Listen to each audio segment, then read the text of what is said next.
ఇదో ఈ నీ పిల్లలు కట్టుకో. ఇదిగో ఇది కట్టుకో. ఎలా ఉన్నాయి? చాలా బాగుందండి. ఇంత ఖరీదైన చీర నా పుట్టింటోళ్ళు కూడా పెట్టలేదండి.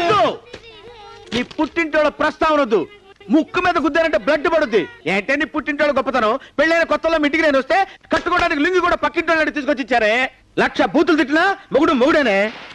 అవునండి, మీరు మందు తాగుతారన్నమాటే గాని మీ మనసు వెన్నపూసండి. మరి ఏమనుకుంటున్నావే? సిగరెట్ వెలిగించు. వెలిగించు. అవును, కానీ ఇవన్నీ కొనడానికి డబ్బెలా వచ్చిందండి? ఏంటే డబ్బు ఎక్కడి నుంచి వచ్చిందని నన్ను అడుగుతున్నావా? ఎక్కడి నుంచి వచ్చినాయి, ఎలా వచ్చినాయి లత్కూరు ప్రశ్నలు. పెళ్ళాలు మొగుళ్ళని అడగకూడదే. మేము సంపాదించి పడేస్తే కుక్క బిస్కెట్లు అందుకున్నట్టు లెట్టెక్కలు అందుకోవాలి. ఓకే? ఏంటి కుక్క? ఓహో